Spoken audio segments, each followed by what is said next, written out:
صحابية من أكرم الناس أصهارا، فمن أصهارها النبي صلى الله عليه وسلم، فقد تزوج ميمونة بنت الحارث أختها من الأم، وتزوج عمه حمزة أختها سلمى، وتزوج العباس بن عبد المطلب أختها لبابة الكبرى، فمن يكون أكرم منها أصهارا؟ إنها أسماء بنت عميس الخثعمية رضي الله عنها. هاجرت أسماء إلى الحبشة مع زوجها جعفر بن أبي طالب، ثم عادت مع زوجها إلى المدينة بعد فتح خيبر. ودخلت أسماء يوما على حفصة أم المؤمنين، فقال لها عمر بن الخطاب رضي الله عنه: سبقناكم بالهجرة، فنحن أحق برسول الله صلى الله عليه وسلم منكم. فغضبت أسماء وقالت: كلا والله، كنتم مع رسول الله صلى الله عليه وسلم يطعم جائعكم ويعظ جاهلكم، وكنا في دار البعداء البغضاء بالحبشة، وذلك في الله وفي رسوله صلى الله عليه وسلم. ويم الله لا أطعم طعاما ولا أشرب شرابا حتى أذكر ما قلت لرسول الله صلى الله عليه وسلم، ونحن كنا نؤذى ونخاف. فلما جاء النبي صلى الله عليه وسلم قالت: يا نبي الله، إن عمر قال كذا وكذا. قال: فما قلت له؟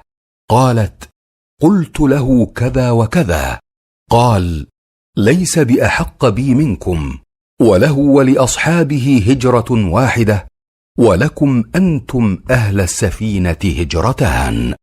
فلأسماء ومن معها هجرتان: هجرة من مكة إلى الحبشة، وهجرة من الحبشة إلى المدينة. ولما استشهد زوجها جعفر في مؤتة صبرت واحتسبت، وقامت على رعاية أولادها خير قيام. فعن جابر بن عبد الله رضي الله عنهما أن النبي صلى الله عليه وسلم قال لأسماء بنت عميس: ما لي أرى أجسام بني أخي ضارعة، أي نحيفة هزيلة تصيبهم الحاجة؟ قالت: لا، ولكن العين تسرع إليهم. قال: ارقيهم.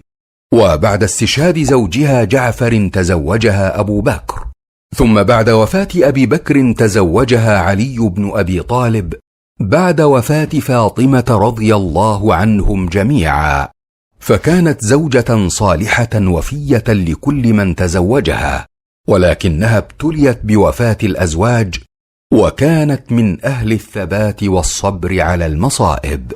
ولقد سنت أسماء في الإسلام سنة حسنة، وهي تغطية نعش المرأة بصفة أشد سترا لها، حيث قالت لها فاطمة رضي الله عنها: إني أستقبح ما يصنع بالنساء، يطرح على المرأة الثوب فيصفها. فقالت: يا ابنة رسول الله، ألا أريك شيئا رأيته بالحبشة؟ فدعت بجرائد رطبة فحنتها ثم طرحت عليها ثوبا. فقالت فاطمة: ما أحسن هذا وأجمله، إذا أنا مت فغسليني أنت وعلي، ولا يدخل أحد علي. قال ابن عبد البر: فهي أول من غطي نعشها في الإسلام على تلك الصفة. لقد علمتنا أسماء الوفاء للزوج، والصبر على الصعاب، والتضحية في سبيل الله، والحرص على ستر المرأة حتى بعد موتها، فرضي الله عنها وأرضاها.